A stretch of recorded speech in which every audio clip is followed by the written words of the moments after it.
Hey guys, welcome back to my channel. My name is Mariah. I'm a band 5 rotational physiotherapist in the UK, and I post physio related stuff as well as lifestyle related stuff. I thought I would pop in and give you a update on how my first month of working as a qualified physio has been. Yeah. So, I many of you have been following me for ages, so you know that obviously I did the 2-year masters and I finished in the summer. Then, I had a job before I finished, got a job, started the job. I'm currently rotating in complex. My rotations last 4 months long. However, because of the time I joined the trust and joined the complex team, I'm not rotating in a couple of weeks with the other people who are rotating in a couple of weeks, like the other band 5s. I'll be rotating in the next rotation with the band 5s again. So yeah, that's a little rundown. If you don't know what complex does, complex medicine is a mixture of stuff because complex. I personally work a lot with elderly people with dementia. You have a ward, we cover a ward that deals with diabetes, cover hematology ward, cover STEC. What else do we cover? Like contingency. There we go, contingency. We basically cover different areas in the hospital, and hence complex mixture of things. But from my side of things, it's mostly elderly care. My role entails a lot of, like, on a daily basis, I'll do a lot of mobility assessments, like getting somebody up from either the bed and then transferring them to the chair, so transfer assessment, seeing which walking aid is appropriate for them, seeing if they're off their baseline, finding out either via their next of kin or from the patient themselves what their baseline is, and then going in to assess. That's like the typical stuff you would expect me as a physio to be doing. On that ward, sometimes I get the occasional 1 or 2 chests. I've done only 2 chests on that ward, which has been nice to mix it up. So maybe actually three chests. Yeah, I think 3 chests whilst on that ward. Yeah, not many chests pop along. Sometimes we get a mixture of patients from other wards come on. So like right now we have some people who are under the stroke physio team currently on my ward. So I don't see them, the stroke physio will come up and see them. So you get that quite a bit. Another big part in the role, especially in complex, is a lot of discharge planning. Not saying that it doesn't occur in the other areas, but I feel like in complex it's a lot of discharge planning. Now, what I mean by discharge planning, I don't just mean like, oh, do you need a walking aid to go home? I mean like assessing, do you need a package of care in place? So like carers, and how many carers, how many times a day. Technically it's the social services who make that decision, and I don't get to make that decision. I just put a referral in for it and be like, hey, they had no carers before and now they're struggling with this, or hey, they had 2 carers before but now blah blah blah blah blah, and I spoke to the next again and blah blah blah blah blah, maybe we need to increase that. So I do quite a bit of that, like sending referrals and stuff. So we send off referrals to social services to review things. We send off referrals for community therapy. So let's say I have someone come in and what's it called? They've got stairs at home, but for some reason we were unable to do the stairs in the hospital, or the patient declined doing the stairs in the hospital, and we're like, okay, we'll do downstairs living for a period of time, micro environment for a period of time, until community therapy comes in and then progresses them to the point that they're back to or closer to their baseline within their own home. So we do referrals for that. We do referrals for IPR, so inpatient rehab. So that's like those people who would benefit from an extra little bit of rehab in the ward, like since they're technically therapy fit to go home, and if they're obviously medically fit, then they can go home or go wherever the plan is or whichever pathway they intend on taking them on. So it's just like, yeah, but with IPR you spend that little extra time, you have more therapy. It's more of an intense rehab environment than the period of time that I'm able to allocate to a patient while they're on a regular ward, because on my ward there's I think like 30 something patients, and it doesn't sound like too many, but every case is they're kind of complex. Some cases are simple, where it's like a simple, oh, okay, cool, we just need to practice the standards a little bit, calm. I didn't mention that, so on the ward typically, you'll have myself as a qualified physio. We don't have many OTs in my team, but more, on my ward, most cases we don't have an OT.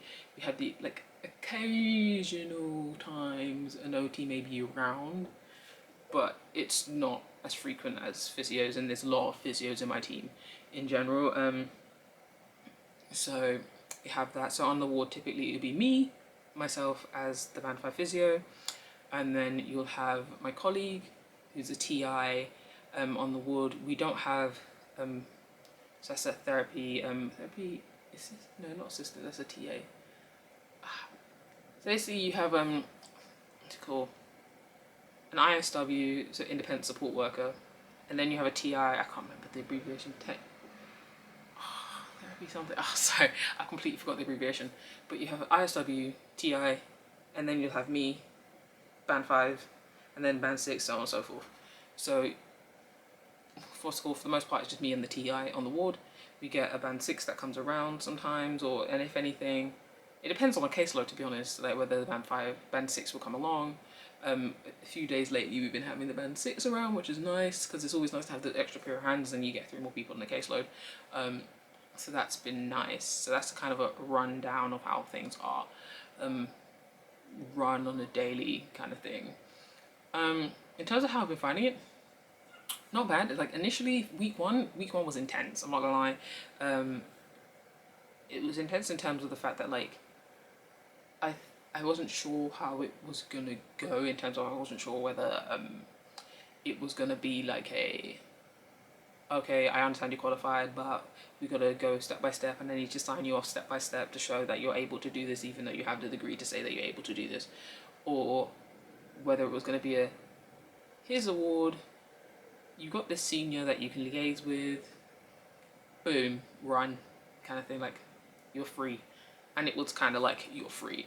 Like I came in, obviously had like your admin stuff, like getting security pass, getting car park, getting blah blah blah, those kind of stuff, and your IT things, chasing IT for things was interesting, and like training and stuff. But I basically from week one jumped right in to seeing patients, treating patients, walking with patients, and then getting on with that. And the time has honestly flown by. Along the way, I've made my 1 or 2 mistakes where I'm like, oh, okay, yeah, I could have done that differently. Or I'm like, oh, okay, well, I'm like, cool, this is a great learning opportunity, but also, can you blame me for making this mistake? Because this isn't something that's typically my role. This is something that the way things are going now, so many roles are merging together that I now have to take on this aspect when it's not something that my role typically entails, and it's not something that I'm typically trained to do, because again, it's not my role traditionally. So those are like some things that like usually catch me, but I feel like in terms of the actual physio side of things, I'm good. Initially I had like 1 or 2 little hiccups in terms of just like, well, for me it felt like getting people to understand that I was new, because like within the first week there was like a day or 2 where like I had to go to board round, and nothing's wrong with going to board round. I've been to board round as a student before and held board round and been like da da da da da da da. Just not in my first couple of days because I didn't know what the hell was going on. So when doing that, and then when like people are like do referral for this and speak to that person, speak to this person, and I'm like who? And they're like what do you mean who? And I'm like what do you mean, what do I mean? Like I'm new here. Like I think so I'm kind of over this now, but like a couple weeks ago I was kind of a bit like, will people understand the fact that like I'm new? I'm not just new to the hospital, I'm new to the trust, I'm new to practicing officially, like solo, independently, or not necessarily autonomously because I've done that before, but like in the profession actually as a qualified physio, I'm new to that. Like there's so many things that I'm new to. It would be slightly different if I decided I was going to work at my local hospital, because I know the hospital, I know a decent few people. I know the area, the surrounding areas, so it's kind of easier to have this conversation with patients. But I don't have that with where I work. So initially, it kind of was just a bit like, I get why you're frustrated because you want me to do blah blah blah blah blah, but clearly you're not understanding this from my perspective because this is all new to me, and you need to have time and patience. And when I was given the time and patience, I've now come on top. I would say for myself, in terms of like now, I feel like I have things a certain way now that like I come on the ward, I do the list, I go to ward around, I hand over this to what, like, you know, it's nice that Ethan seniors can come along and like acknowledge the fact that like I have it under control, kind of thing. And they acknowledge the fact that like when they come on, they're like, oh, how's the caseload going? I'm like, oh yeah, good, but if you could see blah blah blah blah blah, and I'm able to hand that over. Like, don't get me wrong, there's some patients where someone may ask me, oh, what's going on with this person, and I personally wasn't the person to see them. I'd be like, I don't know who you're on about. Like, I'm gonna have to go read some notes because I don't know who you are referring to. I've never seen this patient. They're just not on my caseload. Like, they're on my colleague's caseload, but they're not on my caseload, if that makes sense. Yeah. Just like it's just never panned out that I'm the one who ends up seeing them. So you have that quite a bit. In terms of, I know some people are like, oh, like, you know, in terms of imposter syndrome when they first start, I don't think I had that. Like, I didn't get in there and feel like I don't belong there. It was always just like, I got in there and I'm kind of just like, I belong here. I worked too hard to get to this point to let imposter syndrome be a thing. I'm like, it's not happening. Like, too hard to reach this point. I'm at this point for a reason, and the sooner people recognize that I am new and cut me some slack, the easier we'll get along. And boom, we got along. Yeah, so it was kind of like that. Like, you have your good days, you have your bad days. The good days are like woo, and like, yeah, the clinical stuff, fine. Non-clinical stuff is where my stress came, because like when you first start, you have a bunch of paperwork you're obviously meant to sign by a certain period of time, training you're meant to complete by a certain period of time, most of it's like within the first month. And then like when things were taking longer with IT, it was stressing me. The fact that we didn't really have the amount of people, basically, we didn't have enough staff for me to like take time off, like, off the ward to be like, I'm gonna do non-clinical for an hour or two at points, because people were either sick or people were injured. So that's like another thing. So I was like stressing. It's nice though that I have a supervisor, because I do preceptorship, so I have a preceptorship supervisor, I have a rotational supervisor, and they change with each rotation. Me and my supervisor currently meet up twice a week, which is nice. Not twice a week, once every 2 weeks, that's right. Once every 2 weeks, which is nice, and if I need to talk to them at any point in between, I can. There's sometimes that even my supervisor's on my ward, and like, say if I need advice with a patient, like yesterday I had a patient, I had a rough idea about what I was going to do, being like, okay, I have this in mind, but I just want to check with you, like, this is appropriate, like what I'm thinking is correct. And it's like nice to speak through it, so then also it helps them understand your thought process a bit more, but also you're able to help get your knowledge, or get what you're trying to ask, basically. So that's nice. So yeah, there's quite a bit of stuff I have to do. Within my first 2 weeks there, I had to do on-call training, because I'm going to be on the on-call rota from the new year, and right now it's like several meetings. It seems to pop up, but like, it seems to have calmed down a little bit. But initially it was like, okay, you have band 5 meetings, so you and all the other band 5s can catch up. And I think I've got one coming up soon. I need to check my diary. But it's like, you got band 5 meetings, so that's one thing there. Doesn't involve paperwork, but obviously involves like a nice little community, and it's nice knowing the other band 5s. So that was nice. And then obviously, because I'm on-call trained technically now, I've done the training, I have on-call meetings that are monthly, and you meet everybody who's on the on-call rota, and then you talk about cases, and obviously because I'm new and I'm not on the rota until the new year, I have to do more training. So like, I had to take some time to go to pediatrics and like explore, find out where it was, for one, because like I told you, I'd never been to this hospital before. So I'm like, okay, I had to take time to figure out where pediatrics was, to learn about pediatric, well, not learn about pediatrics, but like learn about how and where things are in that like particular hospital. Because if you get called out on an on-call, you're typically either going to go to pediatrics, ITU, resus, and maybe generic ward, but like those are typically the places you're gonna go to. So I also, I think it was morning. Yeah, took morning, did a tour of A&E. So that was nice, so I know where things are.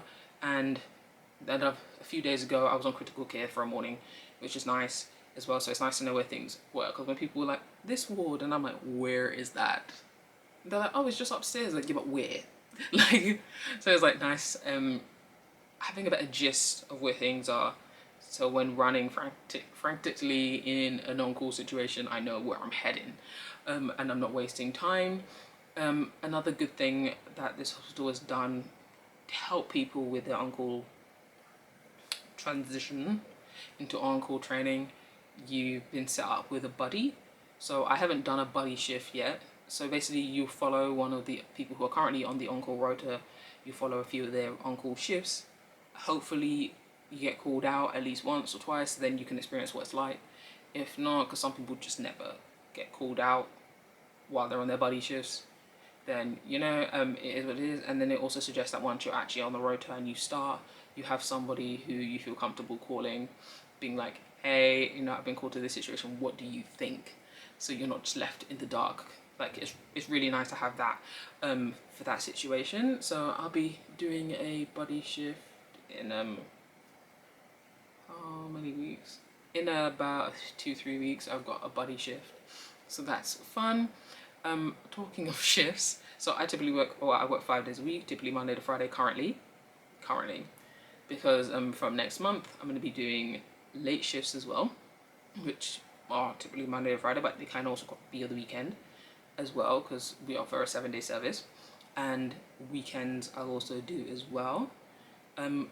My first late shift is next month, so this month I am going to, well, next week I'm going to shadow a late shift, so I know what to do in the late shift, and so on and so forth with the weekend shift. I don't think I'll shadow a weekend shift because other people will be there anyway. It's just that on the late shift you're typically the only physio for your department there. So yeah, it's nice having those things in place, and like other little trainings keep popping up. Like I've got trachea training coming up. I've worked with people who had tracheostomies before, but it's nice to have the actual training, especially like because in on-call situations you're probably going to get called out to a trachea as well. So it's nice having that. Well, trachea training, got to do manual handling again, I think, like, and then other like typical trainings that you have to do. But the month has gone by quickly. It's been good. There have been more good days than, I don't want to say bad days, but like days that I'm like, oh, I've had enough. There have been days like that. There have been stressful days, there have been less stressful days. But at the end of the day, finding my feet, I'm happy in my role, and I can't really complain, to be honest. Can't really complain. It's been going well. Been going well. Yeah, and interestingly, so I've started doing, I don't want to call it a diary because I can't stand the idea of a diary. Like, if I think it's a diary, then I won't keep on doing it. I don't know, it's just not for me. But like, I've been like kind of reflecting on a regular basis, let's put it that way, on how each day has gone, or how some days have gone, or how some events have gone. So I'm kind of like writing that as I go along. We'll see what I end up doing with that at the end of the year, because I think I just want to do it for a year in terms of writing in this diary thing, just so I have something to look back on, being like, okay, this is how I felt at the start when I first started versus I'm now a year into being A5 physio.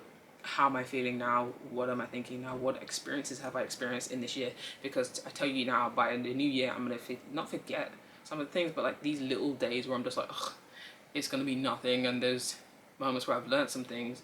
Hopefully they've carried over, but you know what I mean? You're experiencing so much in one go. So yeah, that was cool. What else cool has popped up? Another cool thing, I was featured in a book about writing personal statements. I've posted that on my community tab, so if you want to go check that out, you can find it on Amazon. The link's there. It's not an affiliate link and it's not an ad. I just wanted to let you guys know about that. It was pretty cool, and obviously this time is kind of the time where people start thinking about their personal statements and how to do it. So check that out, and check out the company Place Coach that writes that wrote the book. But yeah, I think I have rambled for a while now, but that's how my first month has gone. It's been good. It's been all like that, more like chill than like that. Yeah, less dives, more rises. But yeah, I hope it continues like that.